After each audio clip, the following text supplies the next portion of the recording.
Well, good afternoon, everybody, or actually good morning here in Arizona. And I think it's probably late afternoon, evening in the UK. My name is Patrick Milliken from the Poison Pen Bookstore, and we're here with another of our virtual events. And we're very pleased and honored to have Jeffery Archer here with us today. He's going to be discussing his brand new book, Over My Dead Body. And this is a Poison Pen Bookstore first. We've never done a program with Lord Archer, and we're really pleased to have him with us. Barbara's standing by with the book there, and I have some signed copies. Mr. Archer was very kind to sign a whole bunch of them for us. And so I'll go ahead and put a link, a buy link in the comments field on Facebook, and I'll try to do it on YouTube as well. But and also, if you have any questions for Lord Archer, go ahead and put them in the comments field, and I'll be happy to ask anything. So Barbara, I'm going to turn it over to you. Thank you very much, Patrick. This is really a great pleasure. And I was thinking when Patrick was holding up the book that normally I read what's called an advanced reading copy, which is this volume here. And it occurs to me that because there was a space, that a disadvantage to that is that you don't get some of the extras that the finished copy has. And so before I put it down, I want to show you this nifty diagram, because it's integral to the solving of one of the mysteries in the book. So Jeffrey, he's asked me to call him Jeffrey. Jeffrey, that's a really golden age kind of a thing, isn't it, to put in a diagram? Yes, of course. If you go back a century or more with Charles Dickens, they did real drawings, wonderful illustrations. But when I described that in the book, and there's 8 people sitting around a table, 2 at the top plus 2 fours at the side, 10 in all. One of them is a murderer.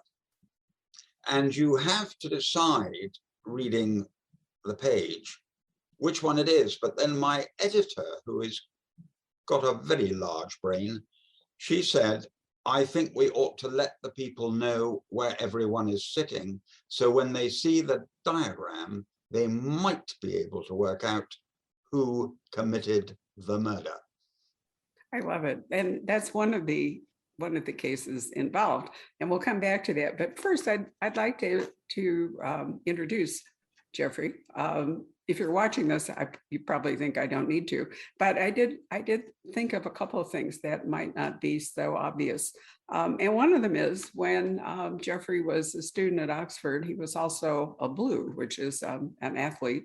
And I think that might have been an excellent kind of card to play when you ran for office, because you were elected to office at Oxford. And then you went on to be elected an MP at the age of 29 for a district in Lincolnshire. And now you've served in the House of Lords for nearly 3 decades. So I bring that up because I wonder, you clearly wanted to be a politician. Did you also want to be an author, or did the author grow out of the politics, or were the politics a way of subsidizing the chancy time of being an author? Very good question. And actually, when I left Oxford, I wanted to be a politician and was elected to what we call the London Council. Far too young, I was only 25. And actually, you're right, I was elected to the House of Commons at the age of 29, again, far too young. I now regret those 2. I advise people in this country going into politics, don't go in until you're about 40. Then you'll have gained some experience and possibly some financial security, and you'll have more time and experience to give to politics. So the answer to your question is, I came to writing by mistake. I am, in the words of Proust, someone who ended up doing the thing they're second best at. I wanted to be a politician. I wrote my first book, Not a Penny More, Not a Penny Less, over 49 years ago. But it was in your country, I remember the big breakthrough for me was Cain and Abel. That sold worldwide 1 million copies in the first week, has now sold 37 million copies and been read by 100 million people. And that as you can imagine, Barbara, changed my whole life overnight. I've been writing ever since because I love it, I enjoy it, and I'm always delighted to speak to America. I've had a love affair with America for most of my life. I had the privilege of being up at Oxford with Bill Bradley, who became a senator, of course, and we've remained close friends for 50 years. Indeed, when Mary and I had been married for 40 years, he did the main speech, and very brilliant it was. And I've had many other connections with American politicians and with Americans. So my affection for your country goes back a long way and continues. I want there to be a strong relationship between Great Britain and America, and not some people seem to dismiss the fact that in our history we owe a great deal of our freedom and our democracy because America was with us when we most needed them. Well, we've had an interesting long history. I only read today, as a matter of fact, in either the New York Times or the Wall Street Journal, I think it was the Journal, about malaria. And it pointed out, because there's a malaria vaccine that's just becoming available, pointed out that when the surrender came at Yorktown, it was in part because the British troops were so decimated by malaria, that they were unable to fight. And it made me think about, when we study history, it's so hard to take all the factors into account. I mean, malaria, I can't recall has ever come up in a study of our Revolutionary War, but there it was. And indeed, it was a distinguished Cambridge scientist who won the Nobel Prize for his work on malaria. And if you see his portrait in his college at Cambridge, not only is the portrait there, but the malaria bug is in the corner to remind people how he got the Nobel Prize. So as Jeffrey points out, Cain and Abel was a major hit. It was also TV, and there's no question that TV can really accelerate a writer's career. So at this point, according to the biography from your publisher, you've world sales of over 275 million copies. And I think this is fascinating. You're the only author ever to have been a #1 bestseller in 3 categories: fiction, short stories, which many people I've noticed really admire, and nonfiction for the Prison Diaries. So that's really a remarkable achievement to, top the list in all 3. Yes, I'm very proud of that, but I'm very touched by your comments about the short stories, because I've written 92 short stories in 6 groups in my life, and I'm a huge admirer of the short story. And I learned so much from F. Scott Fitzgerald, a great short story writer, and O. Henry, another great short story writer. And in those days, we had in our country Somerset Maugham, and we also had Saki, H.H. Munro. The French had Maupassant. You have more experience than I do across the board, Barbara, but it doesn't seem to me this is a great age for the short story, and I have been determined to keep it alive. Well, I could say to you that part of that, Jeffrey, is because the vehicles for publishing short stories kind of disappeared. Sherlock Holmes in the Strand magazine, for example, never would have. Dickens,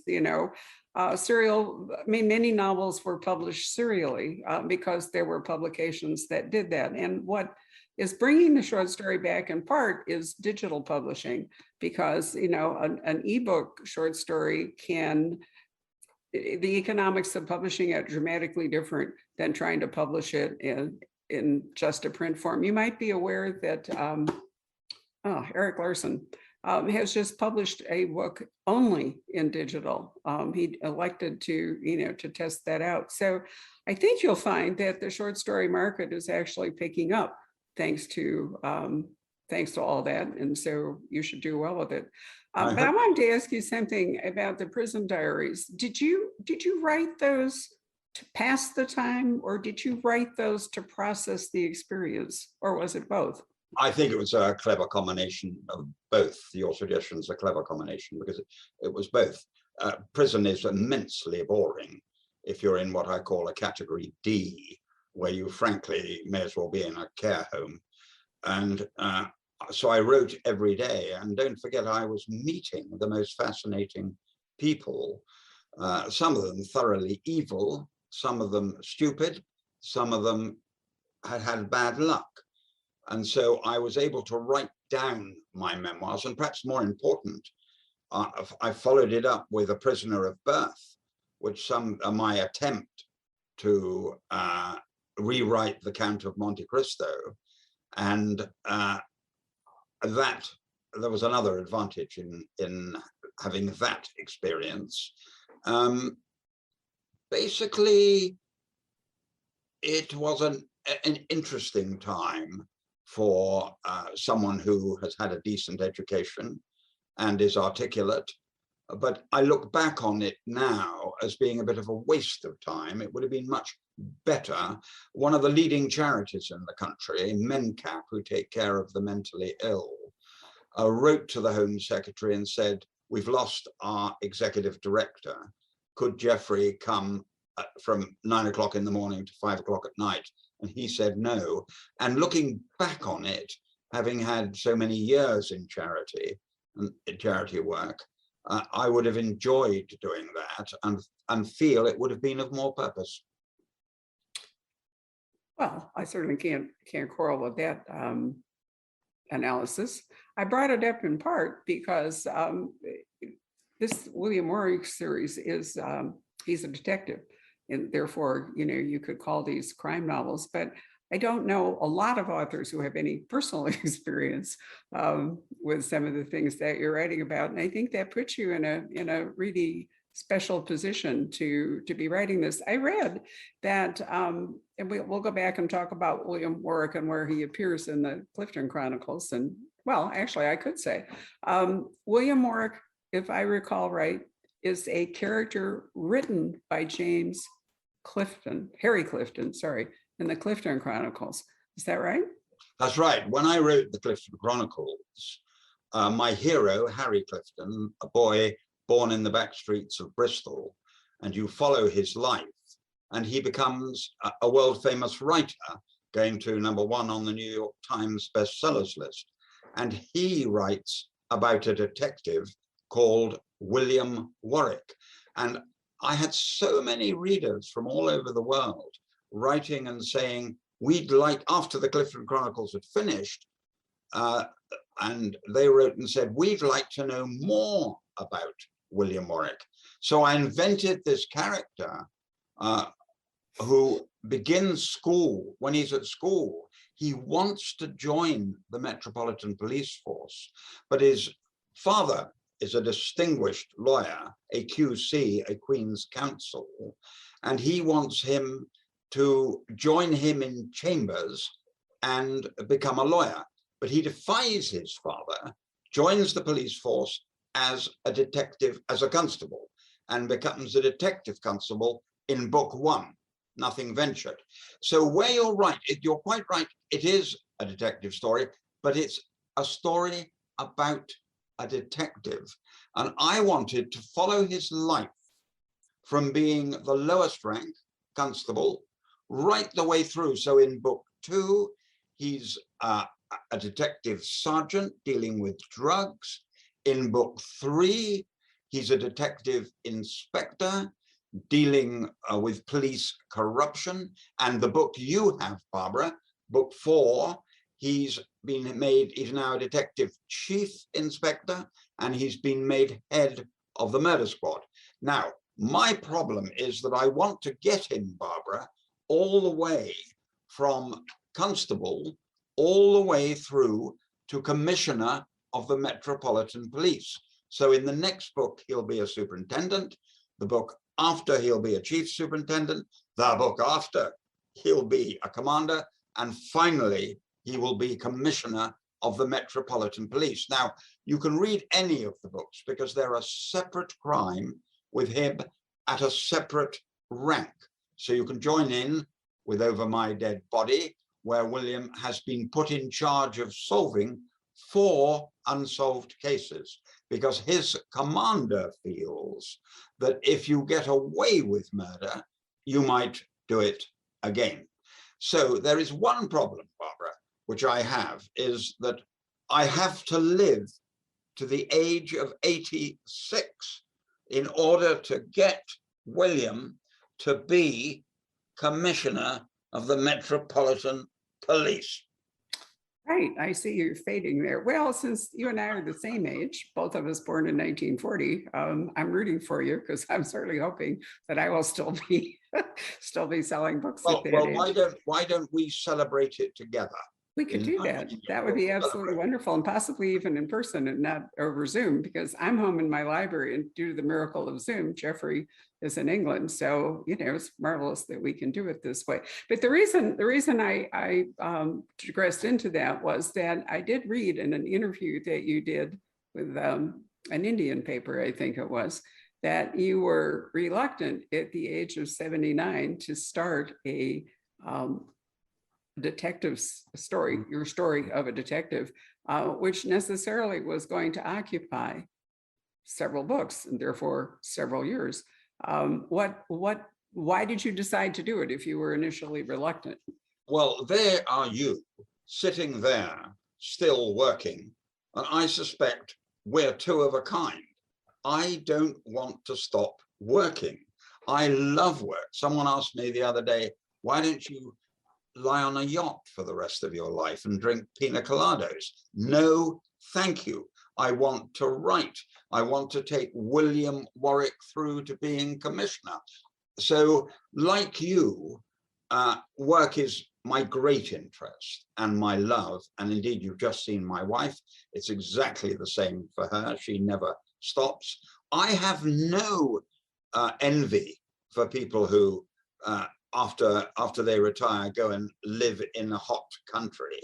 I was put on earth to work. You, Barbara, were put on earth to work. So we will both go on working.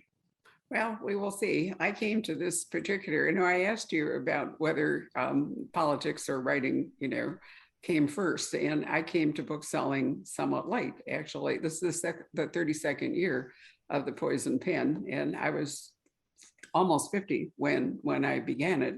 And I didn't intend it to be a business, but it's run away with me. And now it actually is for the benefit of our staff. And I love it. And you're right. I have no idea. I'll tell you what I did do, Jeffrey. Here's the thought. I'm giving it to my staff because that's my exit strategy. And I've already started that. But I did say to them, one in particular was quite nervous, that it was going to be his job to tell me when I was past it. Because unfortunately, oftentimes as we age, if dementia overcomes us or something, we don't actually know that we're past it. So that's the flaw with the job that he's got, is that he's going to have to kick me out if I don't depart on my own. I think it's different for a writer. I accept exactly what you're saying, and it will take him or her great courage to face you, Barbara, as you have built such an amazing reputation with the Poison Pen. In my own case, it will be the public who tell you. This book has gone straight to #1 in several countries, and the early reviews are wonderful. When that stops, Barbara, I may well say, wait a moment, Jeffrey, they don't think you're any good any longer. That will be the time for me to get out. So whereas you have left this decision to a member of staff you respect, I will leave it always to the public to decide. That's a very wise decision on your part. And I think correct, but it's hard for me to imagine that you will ever be past it. So our job today was actually to talk about the book, even though every Poison Pen interview ends up being digressions because it's so much fun. And also because we can't talk that much about the book without giving spoilers. But we can talk about some things and we won't. So one of the things I really enjoyed, Jeffrey, was the time here on the Pilgrim Line when William Warwick and his wife are traveling on a liner to New York. Now, I have a long history with Cunard. I sailed on the original Queen Mary and the Queen Elizabeth when I was 15 to Europe. Wow. I sailed on the Queen Elizabeth II with my sister, who was a speaker, and enjoyed her first class status, even though I was sleeping in a lower rank cabin. And we were on the inaugural voyage of the Queen Mary 2. And so I recognized Cunard, I think, as the Yes.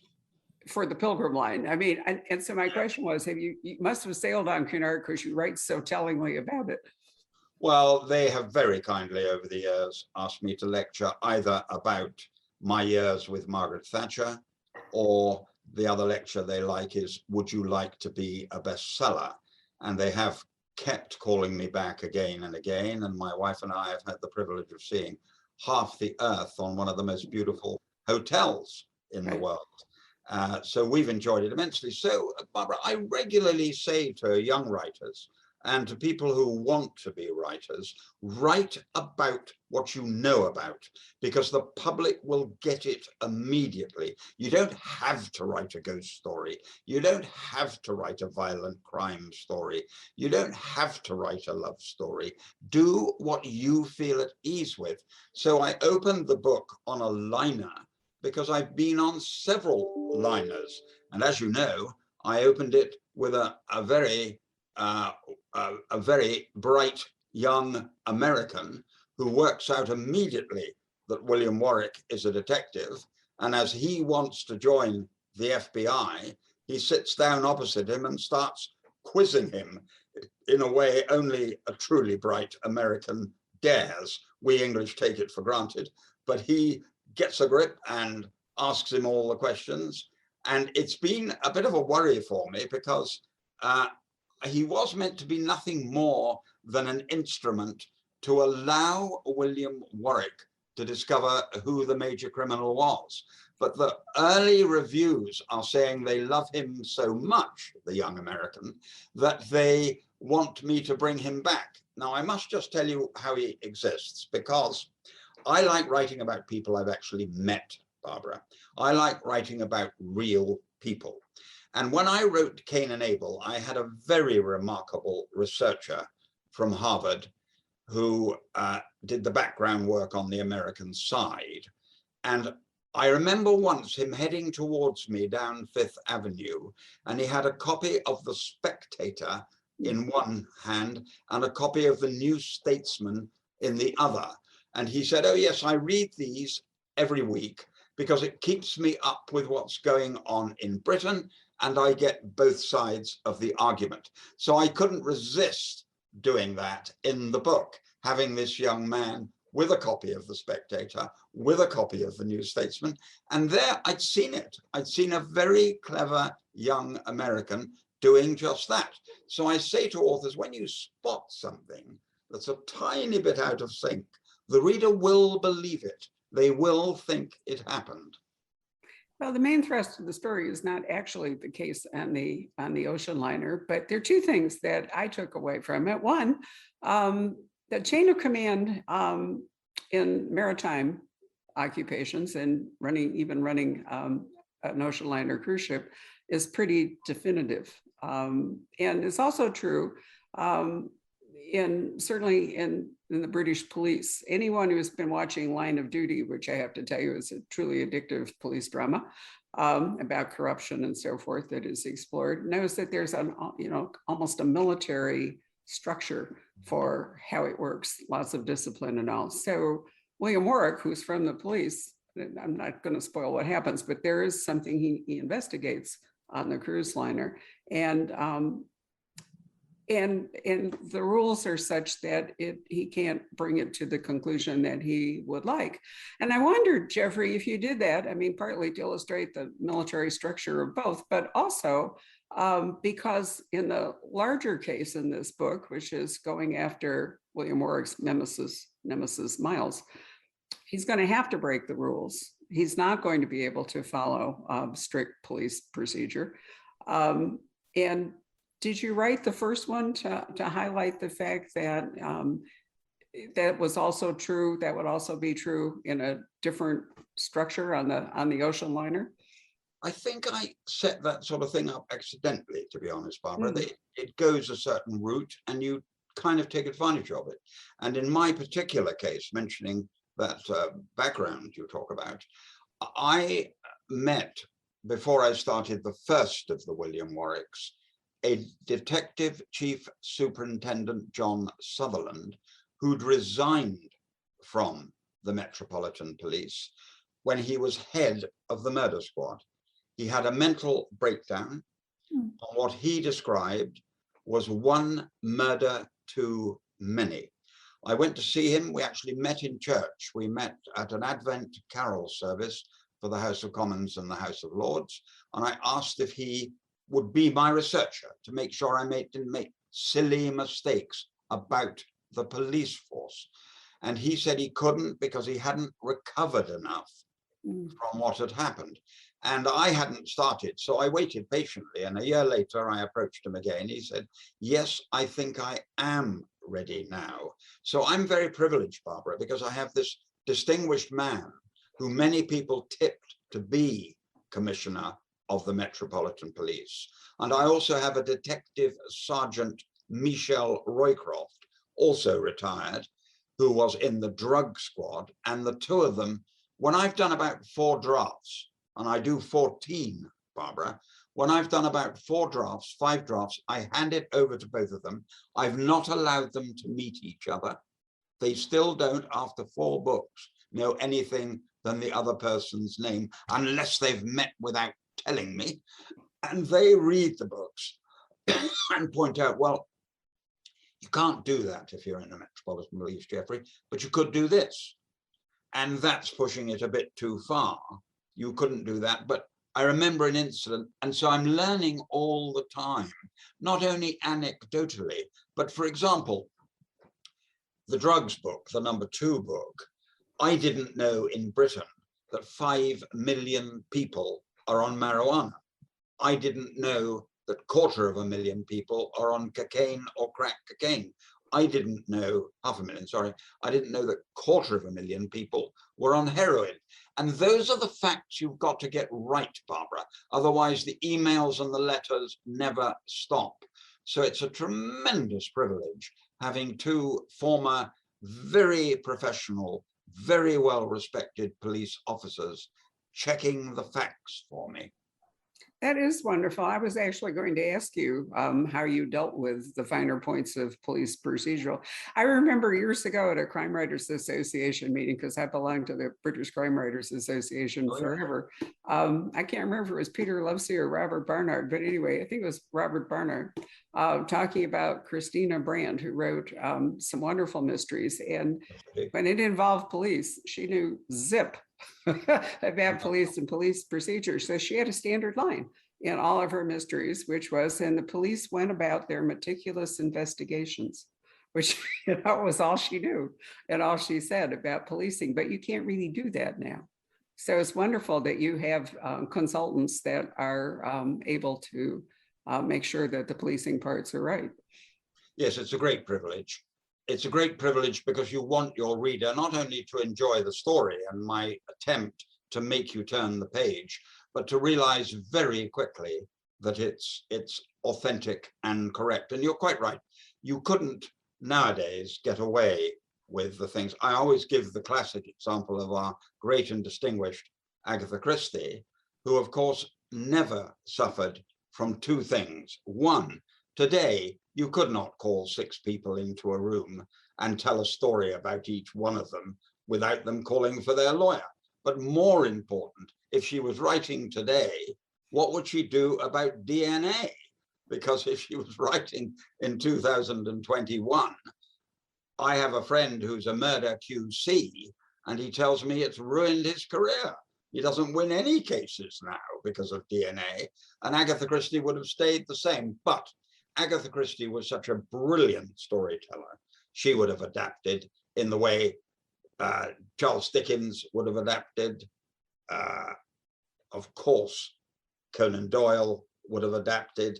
They would have, whatever age they were in, they'd have been the best because they were great storytellers. Well, technology has certainly blasted away a few wonderful mystery plots. Certainly the Missing Heir plot. Josephine Tay's Brat Farrar, one of my favorite books, for example, couldn't do it today. Dickens couldn't get away with Bleak House today. But you know what? When new stuff comes along, as we saw with the Golden State Killer, which was a nonfiction success here, that new plots open up as old plots are retired Yes, by. yes. And so that's great. I did want to point out to you something I really loved on page 30 of this wonderful book, when Franco, the waiter on the liner, or Metro D, whatever he is I'm trying to remember exactly how this goes. Anyway, they were referring back to the grandfather of the Pilgrim line, the older gentleman, and they said, there, but for the grace of God goes my grandfather, several well-chronicled near misses and one appearance in court when the jury concluded not proven. In other words, he got away with things because of this Scottish judgment. And it reminded me, Marjorie Allingham wrote a book called The China Governess. And the whole point of the China Governess and the backstory was a trial in Scotland, and the end result was not proven. And that's a really interesting legal point that I'm not sure exists outside of Scottish law. But basically it means you're guilty, but we just can't prove it because we don't have enough evidence. That is correct, and it is Scottish law, not English law, right. Which is it's an anomaly which we both live with. And going back to your earlier comments, yes, things have opened up because there are crimes you could never have dreamed of, cybercrime, for example, and terrible crimes where people are stealing money by getting your identity and stealing your bank account. None of these crimes existed in the days of some of the writers you quite rightly so admire. So we modern writers have to adapt. And I suspect there'll be a Barbara Peters sitting there in 50 years' time, I hope, saying, well, I loved Jeffrey Archer's Cain and Abel, but you know, you've got to live with the fact that he wrote it 50 years ago. And so all authors do that, and we can't adapt to what we literally don't know. Absolutely true. You know, the best mysteries reflect the time, all the best novels reflect the time that they are written in. Yes. And, you know, you really do in our current cancel culture and culture wars. You know, there are some authors of great renown like Raymond Chandler who wouldn't survive writing today in the manner that he wrote, but you can't judge him by today's standard when he wrote then. It was a great. Let's move on to Miles. Raymond Chandler, Barbara. Raymond Chandler, a great storyteller. A great storyteller. He did, but he also he uses some terms that would be really offensive to a lot of people today. Well, now that is an interesting topic, and an interesting. You're quite right. When you realize that Agatha Christie's most famous novel, And Then There Were None, had a title that is unacceptable to even raise on your program. And Graham Greene, arguably one of the greatest writers Great Britain has ever produced, his comments about the Jewish race would be quite rightly totally unacceptable today. And you are 100% right, Barbara. You have to try and take them in context. You do. You don't want to boulderize things. You know, that would be an awful thing for those. There was a reverend, I think his name was William Boulder, who decided, I think in the Victorian age, that he would clean up a lot of manuscripts to make them acceptable. And that's not okay with me. You have to accept literature as it was. But let's talk a little bit about we've got that problem. Before you go on to that, Barbara, we've got a ridiculous situation in Britain at the moment. Okay. At one of our greatest theatres, the Globe Theatre, they are trying to teach Romeo and Juliet, removing the prejudices. Well, it's ridiculous. The man was born in the 1500s. He's the greatest writer my nation has ever produced. He's unquestionably the greatest poet my nation has ever produced. And by the way, he's not a bad storyteller, because if you don't know the end of Romeo and Juliet, you'd be sitting on the edge of your seat. So to try and sort him out now, 500 years later, is plain ridiculous. Well, I don't disagree with you, and we won't even go into Othello. Let's skip over that. But I did want to talk a little bit about Miles Faulkner, who's the bête noire of William Warwick, and is actually the principal case in this book, and it involves, we can't discuss it with spoilers, but I really love the way that he operates, that his reprehensible lawyer operates, the pressure that his ex-wife is under. And, you know, one of the things you can take away from it is how much damage to so many people somebody like Miles can do. Miles Faulkner is a loathsome individual, but you won't be surprised with your experience, Barbara, how many letters I get saying we want more of him. And is just as bad, distinguished QC, Mr. Booth Watson QC, who frankly will represent any criminal as long as he's paid. The two of them together become the bane of poor William Warwick's life. And here we are halfway through the series. I thought about getting rid of Miles Faulkner early on, but the public, the letters flooding in didn't leave me in any doubt that he had to remain the main villain. So the challenge each time has been to give him a new crime to do. And as you know, he's married to this, well, she's a pretty cool lady, frankly, Christina, and she's not a lot better, in my opinion, than Miles Faulkner himself. So they're a good challenge. And it's wonderful that William Warwick's wife, Beth, is the head of a very great art institution in Britain and becomes a friend of Christina.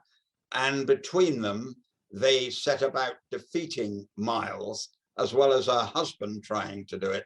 And yes, you're quite right. I enjoyed immensely that challenge.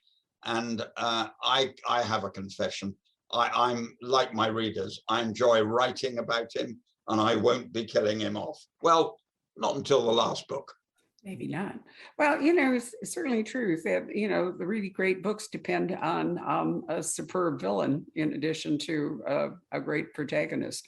So, you know, when you think about Silence of the Lambs, how many people really talk about Clarice as opposed to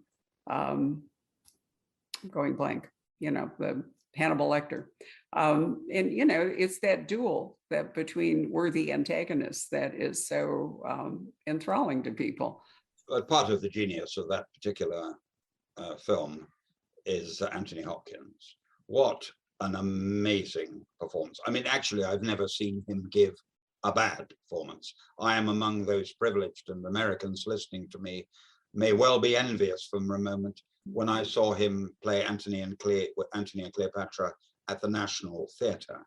So I've seen him on stage as well as on the film, and he knows, because we've chatted about it, what a huge admirer I am. But you're right, your point is well made, Barbara. The villains, and I'll tell you a little secret, they're easier to write than good people. You've got to be very careful with good people. You must give them flaws so they actually become human. And as you pointed out, they have even this perfect policeman, in order to catch Faulkner, has to bend the law, let's put it that way. But writing that was quite interesting, but writing a villain is much easier than writing a saint. Well, as long as you're having fun, the reader will certainly have fun. You know, you can tell if the writer is bored, the reader will. What do you mean by that? What do you mean by that? You can tell when the writer is bored. What an interesting statement. Well, you can. There was a really interesting discussion. Lee Child had a little thing on YouTube. Lee's been a friend forever. So we've been through the whole Jack Reacher thing together. And in fact, we'll be launching the new Jack Reacher a week from Monday with Lee and Andrew. But Lee, and it's something I saw recently, was talking about readers, Jeffrey, and he said that really a book depends on its readers as much as it does upon the writer, or perhaps more. And I have, for years, there was a wonderful writer called Robert Eversys who said something to me years ago at the store, which I often quote, and I think it's true. And what he said was every book is actually 3 books. First one is that the book the author conceives and wishes to write. The second is the book the author actually writes, which isn't necessarily the book that he wished to write. But the third one, and this is the one I see, of course, as a bookseller, is the book that the reader interacts with. And every reader has a different experience with a book. I mean, every reader makes a book particular to the reader's life and experience. And if it's easy to see as a reader when a writer is what we call in America phoning it in, when it's just lazy writing, or whether it's repetitious writing, or there's no emotional impact, there's no heart, in what people are saying. It's just kind of mechanical. I mean, there are all kinds of, different. Well, that's very interesting. But that is the reason I do 14 drafts.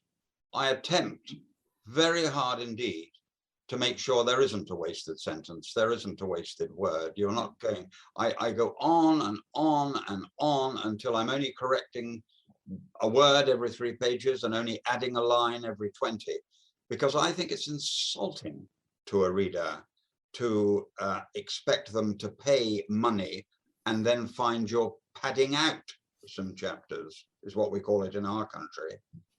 Well, but what I was really thinking, I mean, I could tell how much fun you had writing the ocean liner thing. I could tell that you'd been on Cunard, and I could tell that you really enjoyed Miles Franklin in the way that at the end, I mean, I can't discuss it because it'll be a spoiler, but there's a wonderful moment at the end when you could, I could tell how much fun you were having writing that, there was real emotion in what you put in there. And that's what I meant. And I think, obviously you wouldn't be a raging success if you hadn't managed to capture readers with, both the quality of your writing and the care that you take, but also with the emotional impact that you put into it. Now, the Clifton Chronicles have had television, and that we have found, we're the Outlander bookstore, so there's nothing we don't know at the moment about the dramatic effect of television on a series.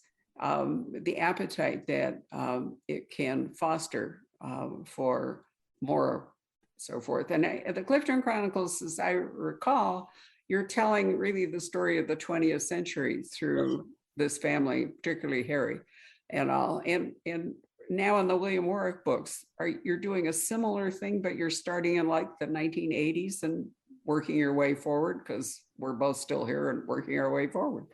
I think he will become commissioner in about 2023. So I've taken it I always planned to take it from the days he was at school, right the way through to modern times, so that I could do modern crimes. And your comment about films is quite right. I have film companies chasing me once a week, but there is a big difference between them giving you a check for the rights and actually the film being made. No one will know better than you, Barbara. So I've had 3 television series. Cain and Abel was a very successful television series with Peter Strauss and Sam Neill, and of course was partly responsible for the millions of books. You're quite right, the millions of books that were sold. But I would love another big television series, and the Clifton Chronicles, I think, is ideal for 7 series in a row, just in case we've got a producer watching who won't just ring me up and say, oh, it's wonderful, well, you'll see it on the screen this time next year. Oh, God, no, just do it. Well, doing it and doing it well are 2 different things, but nonetheless, long form television is really, entering into a golden age. There have been few benefits from the pandemic, one of which you're actually seeing right here in real time, which is that Jeffrey and I are having a conversation from, enormously wide geographical separation here. And that's a real joy. But the other is that long form storytelling on video platforms, on film platforms, has really flourished. And despite the controversy swirling around Netflix at the moment and so forth, it does mean that lots of wonderful books, lots of wonderful series are making it onto television. But what I thought was interesting, Jeffrey, you've written, we already talked about how you love short stories, which necessarily are, standalone. And you've written a lot of standalone novels. But with the Clifton Chronicles, you obviously had a long story you wanted to tell that you broke into segments. And clearly now with William Warwick, as you've been describing it, there's an overarching story, and then, you know, you've got individual stones that you're putting into place. And that really is a natural for the kind of television that we're talking about. Absolutely 100%. And I have been approached on both, and nothing has happened. And they now, one of them became free again last week. The Clifton Chronicles became free again. I will tell you here and now, which will drive my agent, because you said one sentence that really came home to me, really came home to me. Some of them are made into good television series. And what you meant, of course, is some aren't. I would sell the Clifton Chronicles, all 7 volumes, for $1 if you could give me a series that people rush to see once a week. Because that, funnily enough, no one knows it better than you. That's what sells books. And I don't want a bad television series. I want one everyone is talking about. Maybe that's why I've been very fussy and haven't yet found the right people to do the job. Well, you know, I mean, Outlander is an obvious one, but I could refer you to the Walt Longmire series written by Craig Johnson and how that dramatically lifted his sales. And as we speak, Mark Graney, who writes wonderful books, has got an amazing movie coming out. Jack Carr, who's a rising star, Vince Flynn, sort of, Jack has a real background as a Navy SEAL.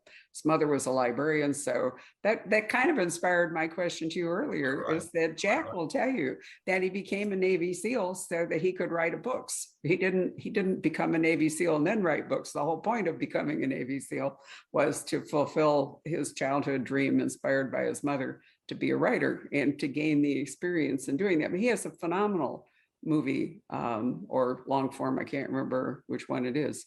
And so we're I'm on the brink. These are all authors we work with. CJ Box is another one. He has Big Sky on television, and then Joe Pickett is being filmed in Calgary. And I remember back to Colin Dexter, Jeffrey. I mean, nobody really knew Colin Dexter all that much until Morse came along. I mean, he won, what was it, the Gold Dagger for his Victorian mystery in Oxford, name which I can't recall, but was a really interesting story and was made into TV. And then, Morse came along. We're still seeing Morse. I mean, Endeavor is making a new appearance. But so you've hit the same thing again, if I may say so. Sure. John Thor was a beautiful performance. He gave a beautiful performance as Morse. Dexter's a fine writer to begin with, but as you pointed out, Barbara, if they hadn't done a good adaptation, right, Morse would not have made it. And John Thor is a beautiful actor. And it was one of the tragedies of my life that he rang me up a few months before he died and said that he wanted to do one of my short stories, Old Love, which he really enjoyed. And I said, well, I can't think of anyone I would rather have do it. But that is overshadowed by, here's one for you, Barbara. I'm so old that I had a call from William Wilder, from the great man himself. He wanted to make not a penny more, not a penny less. And he died a few months later. So don't ring me, because the odds are you'll die a few months later. All right, we'll stick to Zoom. That's a really terrifying thought. On that cheerful note, I think we should call Patrick up. This is my Shakespeare director moment. I love doing this. Come along, Patrick, come back and tell us if we have any questions from the audience that you might like to reveal. Isn't this great? I love the way Zoom works, that Patrick is lurking there in the background. Yeah. Now here he is again. Lurking. Wow. Good word, that, lurking. Lurking. Yeah, I'm good at that. What a wonderful conversation. Let me see here. And I'd like to thank everybody who's watching on YouTube as well as Facebook. This is I think the second time we've streamed simultaneously. Yes, Nicholas has a couple of questions for you. And some of this you've already partially answered, but he says, how do you get the inspiration to write a novel? Presumably you outline everything beforehand. How much time do you find yourself staring into space, wondering what to write next? I have to answer that question totally honestly, Nicholas. Being a storyteller is a God-given gift. I'm not a ballet dancer. I'm not a painter. I don't play the violin. I have never stared into space. It comes every day of my life. I can't stop it. I am a storyteller. It is a gift. I would love to conduct the Royal Philharmonic at the Albert Hall. I would love to open the batting for England at cricket. I would love to have been Prime Minister, but I failed all of those, but was very privileged and very lucky to be given this strange gift to tell a story. So the honest answer, Nicholas, is I never stop. It comes out. I get up at 6 in the morning. I work for 2 hours, 6 to 8. I work 10 to 12, 2 hours, 2 to 4, 2 hours, 6 to 8 again before I go to bed about 9:30.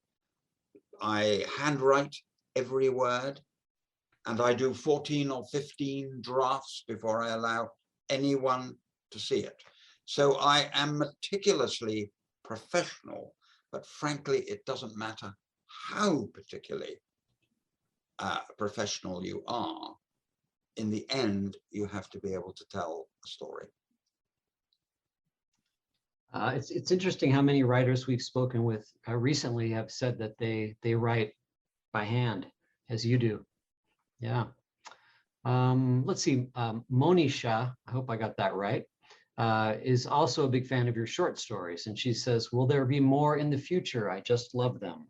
Well, that's very kind of you, and most of the awards I've won have been for short stories. So I will say to you, if I live to 90, and Barbara and I both intend to live to 90, yes, you'll get another set of short stories. One of the strange things about the pandemic was I missed the theatre because I go twice a week. I've been to the theatre in London 5 times in the last 3 weeks.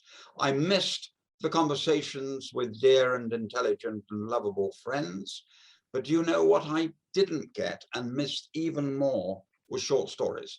Because I meet so many interesting people, I often get an anecdote. I often get an incident that's happened to them, which I'm able to turn into a short story. And I'm afraid COVID stopped me doing that, and I became very aware of it. No sooner had I come out of lockdown in COVID than I met a man on one of the cruises. We were doing very short cruise for the launch of a new ship. And he said, "I've got a story for you." And any author will tell you, "Oh God, please may I fall asleep now, or may he just go away?" And he told me my whole next book in one sentence. Now that has never happened before. And it was simply an idea he put to me. And I went away and thought about it and realized, here's the fascinating thing, he should never have told me. He was in a position to tell me because of the position he held, and he should never have told me. And it's been in there ever since, buzzing around like a lunatic. So the answer to your question is I have 4 more William Warwicks to do. And if the good Lord has spared me, I shall be doing some more short stories. Fantastic. A question that we often get, which is, what do you yourself like to read? Do you like to read fiction? Do you read nonfiction? How do your tastes go? My favorite author, and I really commend him to you, and I'm sure Barbara's read him because she seems to have read everything. My favorite author is the great Stefan Zweig, whose novel Beware of Pity I consider to be a genuine masterpiece. And Stefan Zweig's genius is quite simply that he's not only a natural born storyteller, he's arguably the greatest writer in the last 100 years. He went particularly out of fashion. He left Austria, Jewish. He left Austria and went to New York and went on writing. He was #1 on the equivalent to the New York Times bestsellers. He was the biggest success on earth. He committed suicide, and sadly his books just came off the shelves. And he's just been bought back in England. I'm sure he's in the United States by the Pushkin Press, and he's getting big audiences. And I'll tell you why. because he's blooming wonderful. And it's a privilege to read him. I read him, his non-fiction books, by the way, for those of you who never read fiction or read more non-fiction, his non-fiction books on Europe in the lead up between 1930 and Hitler coming to power are the best of that subject I've read. So we're dealing here with a truly remarkable writer who was blessed with being a storyteller as well. I'm so glad you mentioned Pushkin Vertigo. They actually are here in the United States and getting active. They published a number of Japanese authors that people would probably otherwise not know. And they're giving a great service by bringing back, sometimes by alerting us to authors from abroad. There hasn't been a translation or they haven't got going, and also alerting us to some of the greatest authors that have ever lived that have kind of disappeared and really should be in the lexicon of books. anything else, Patrick? Yeah, this is actually more of a comment.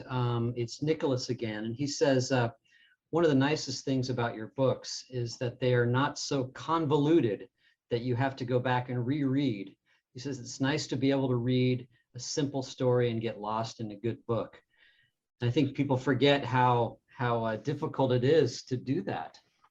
Well, I'm glad that I spend hours trying to make it look simple, Right. Patrick.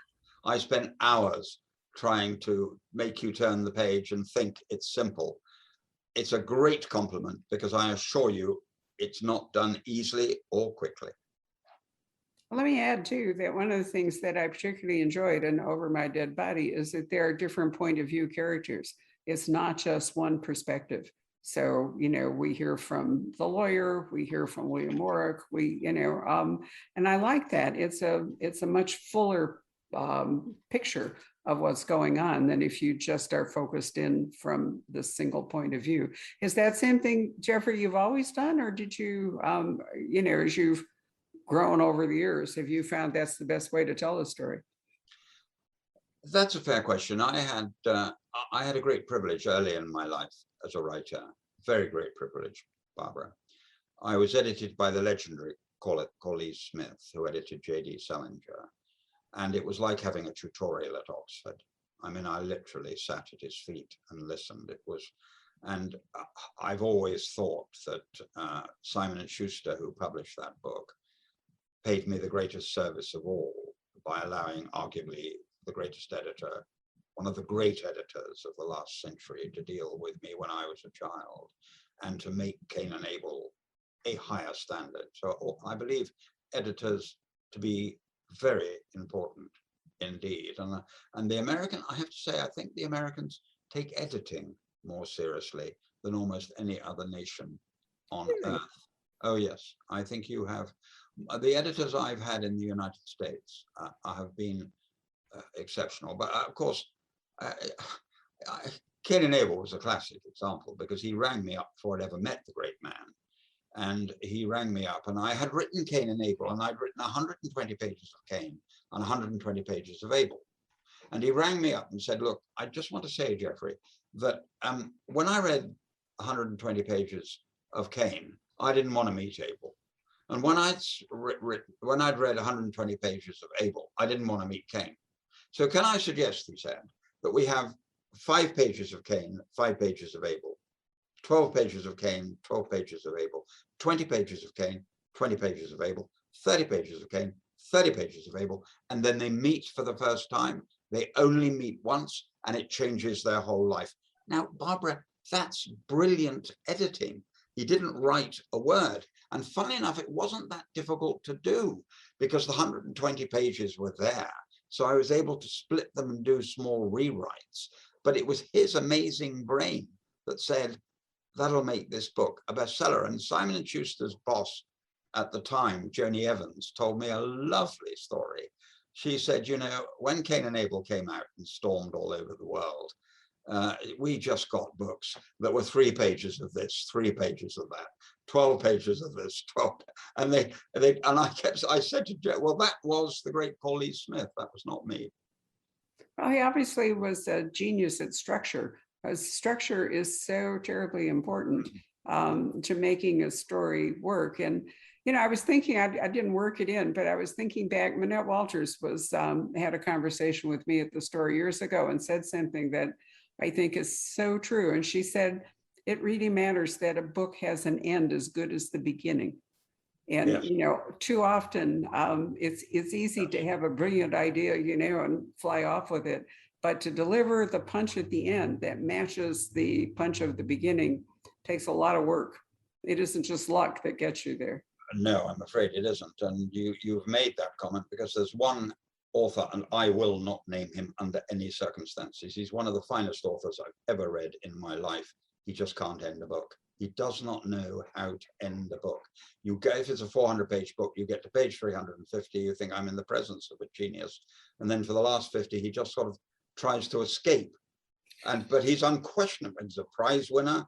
He writes beautifully. I read every one of his books. But he has, you're quite right, Barbara, it's a different skill altogether. I've never heard it put the way you put it, which is interesting, that you must end the book as strongly as you open it. That's a very interesting comment. Well, that's Minette Walters. I'm merely quoting her, but I think that she was absolutely right. And it reminds me, I'm going to wind this up with a funny story. He's now dead, so I won't embarrass him. But Bob Barnard, I thought, was a really wonderful, clever writer and kind of a golden age mystery writer.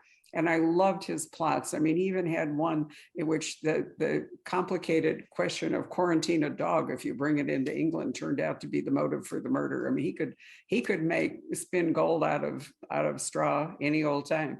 But he did write one book, and the end of it was absolutely awful. It took place, I think, again on a liner, and you thought you knew where it was going, and then all of a sudden, out of nowhere, the IRA shows up, and you know, from nowhere. And that's the end of the book. And I said to Bob, because I went to his Diamond Dagger, Scribner, his publisher, sent his editor and me to London for his Diamond Dagger Award. And I said to him, Bob, I meant to ask you for years, what was with the IRA? I mean, what did you do? And he said, you know, he says, the only time it happened to me, he said, but my deadline was there and I just couldn't think of an ending. So I threw in the IRA.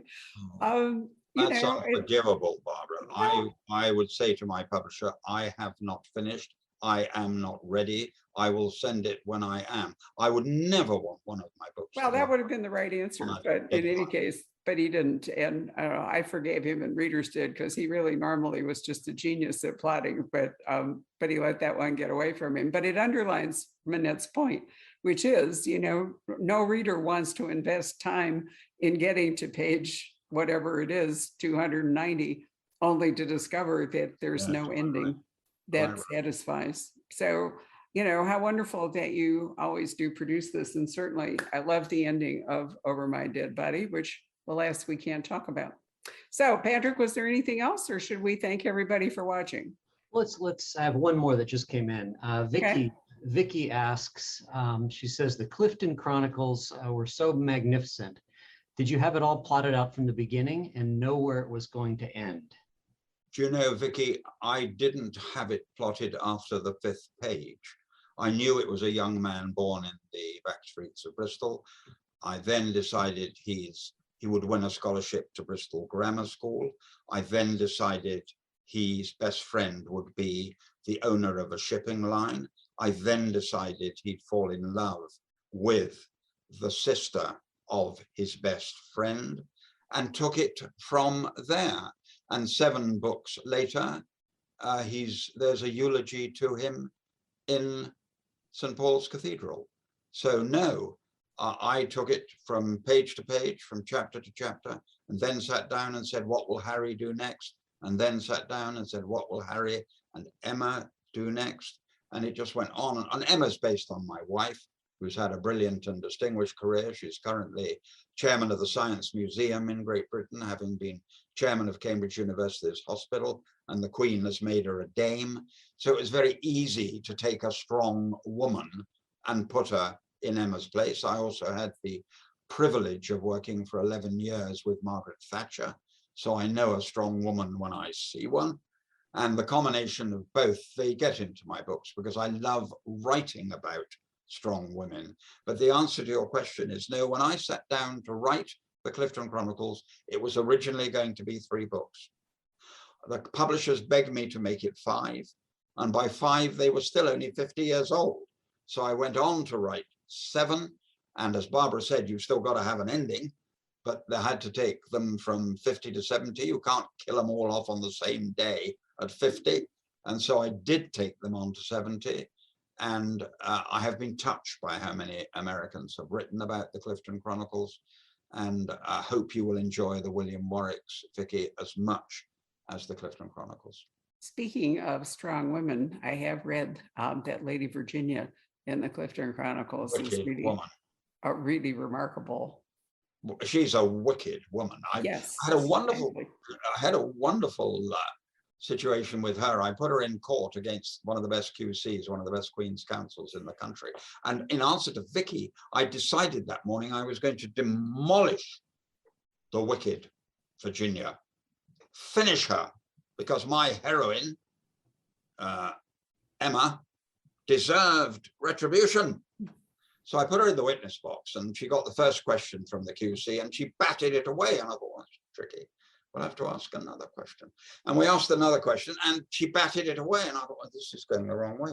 And I asked another question and she batted. And so I switched it to her killing the QC, winning the case, and my heroine having to live with that. So that's what I mean by I don't know where I'm going or what is going to happen. But you've got to do that, Vicky, because when you do it, the reader will go with you and they don't know what's going to happen either. Well, we come back to our point about how much emotion the author himself invests in the story he's telling is always so inner. So, Jeffrey, this has really been fascinating. What a real pleasure and a privilege it has been to talk to you today. And this is in the US, this is the launch of the book, which I think publishes actually on Tuesday, if I'm not mistaken. So thank you very much for giving us this opportunity. I want to thank everybody who's watched it. There will be a podcast available in a day or so, so you can recommend for people to listen to it. And the video will stay on our Facebook and YouTube pages forever, so you can recommend it to your friends. I certainly hope that we get to do this with the next William Warwick. Can I just say, as we're ending, Barbara, it is a real privilege for an Englishman to go to #1 on the New York Times. And I heard John Grisham say on a show that it was a real privilege to go to #1 on the London Times for an American. And I was touched by that because the Americans have been so good to me over the years. And of course, they know how much I love your country, how much I follow your politics, how much I follow everything. I mean, the Trump-Biden saga has been the best, frankly, the best novel I've ever seen. And it was played out right. You could never have made it up. Absolutely. Never have made it up. No one would have believed it. And by the way, we still don't know how it's going to end. We don't. So we'll see if the end is as good as the beginning in real time. Right, Bob. That's a wonderful way to end it. Goodbye, everybody. Good evening, Jeffrey. Thank you for your time. Thank you very much indeed. Hello. We hope you're enjoying our programs and podcasts with authors. We'd like to expand them, and your help would be appreciated. Please make a donation at poisonedpenfoundation.org. 100% of the proceeds will go to help connect authors with readers in this difficult time. Thank you.